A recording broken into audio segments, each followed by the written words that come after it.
If you're watching this and you fly fish, there's a very good chance that you agree with me that creation is beautiful. And it's okay to have favorites. That is to say, there can be certain types of ecosystems that you like more than others. Some people find beauty in the desert, some people in a lush rainforest. The same thing is true for anglers as we think about rivers. Today, I'm talking about a book that celebrates one of my favorite types of rivers. I'll share that title here on Casting Across. Hi, I'm Matthew of castingacross.com, where I explore the quarry and culture of fly fishing. Now, I caught my very first trout on a tailwater. So this was a large river system down in Arkansas that a dam had been constructed on, and consequently, the water that was flowing out of this giant impoundment was cold and well oxygenated, having gone through those turbines. And so this created a very, very rich ecosystem that allowed the stocked trout to grow large and grow large quickly. And so I think tailwaters are really, really pretty. Most of my early fly fishing was done on freestone rivers. These rivers that started as many different feeder creeks coming out of the mountains on Virginia's Shenandoahs and flowing together, and these big riffle run pool sequences. And a lot of people think of that when they think of a classic trout stream. But as I continued to fish and spending more time in different types of waters, I truly fell in love with spring creeks. And spring creeks, although they are not mutually exclusive to tailwaters or freestone streams, as a general rule, are given that distinction because they are not coming off of a mountainside and they are not coming out from a dam, but they are welling up from groundwater, from aquifers and other spring sources.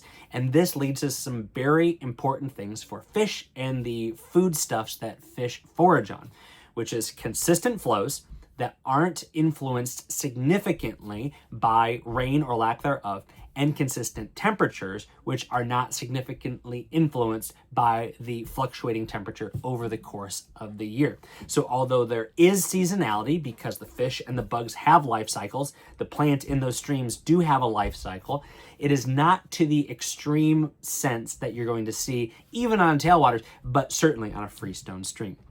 There's a lot of books that we could turn to talk about spring creeks, and I'll have more in the coming weeks and months. But today I want to share the biggest and one of the most interesting ones to me, and that is Spring Creeks by Mike Lawson. And the primary reason why this book is interesting to me is because Lawson is coming at it from a Western Spring Creek mindset. Now, I don't think I've fished a spring creek knowingly out west. I fished them in the Midwest, in Missouri and in Wisconsin and in Illinois. And I've fished a lot here on the East Coast, even here in New Hampshire, but certainly in Pennsylvania, Maryland, and Virginia. But to hear about some of these famous spring creeks out west is not only interesting because I've seen him on the fly fishing shows, I've read about him in the destination books, but to hear him talk about approaching these rivers from a technique standpoint kind of rounds out the way that I've only seen these rivers as kind of exciting destinations. They are also challenges that local anglers have to contend with. But just because the primary frame of reference for Lawson in this book is Western Spring Creeks, it doesn't mean that there is not overlap with Eastern Spring Creeks. There's a lot that have a crossover between both types of river. And I would say the same thing is true if I'm not fishing out west, and if you're not fishing spring creeks, there's still a lot of information in here, because if you think about like a Venn diagram, there's a lot of overlap between a freestone river or a tailwater and a spring creek. But there are some unique particularities when it comes to approaching a spring creek, and he will talk about those. So what does he do in this book? He starts off talking about and really defining a spring creek, going much greater detail than I did in these last 5 minutes, giving you some more of the science and illustrating what it looks like and what makes spring creeks unique, talking about that seasonality, talking about how they, generally speaking, are going to produce greater biomass as it goes towards food sources for fish, and even just allowing those fish to have maybe a little bit of a longer season where they're putting on some bulk. And then he goes into talking about some of the bugs, because the bugs are a big deal. And that's one of the things that is so exciting about spring creeks, is that you're able to usually have a pretty consistent anticipation as to what is going to be hatching, even to a greater degree than in some of the freestone streams.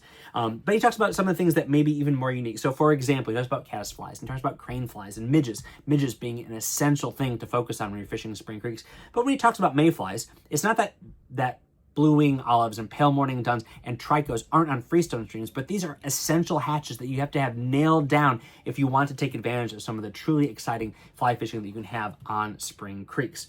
And so he goes through those different major insects, and then he gets into presentation as well as into strategies for approaching these rivers, which require a different approach to a certain degree.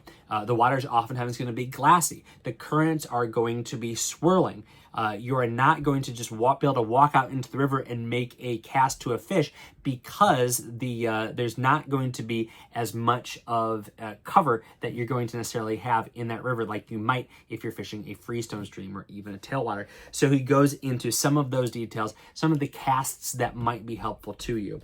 Something else of this book is truly beneficial for the angler is just looking at pictures. So here's actually a picture of a chalk stream. This is the River Test in England, and then facing it is a spring creek in Oregon. Different, but very similar.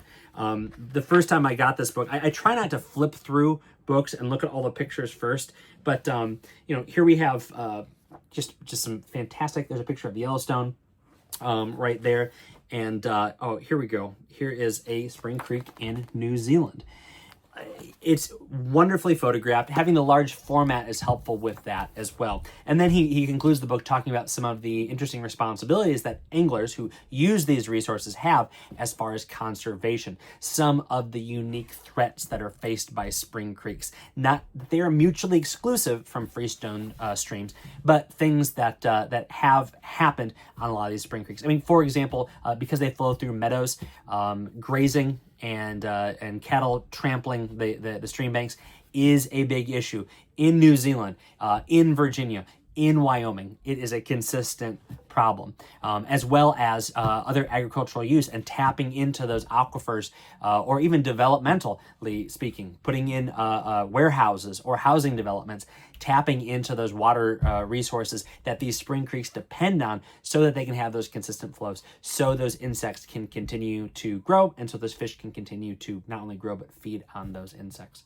So much more I could say about this book. Stackpole put it out a few years ago, but Lawson did a great job. It's worth picking up even if you are an East Coast freestone stream fisherman, because a lot of the information is going to transfer, and the closer you get to being a Western spring creek fisherman, the more you're going to benefit from it.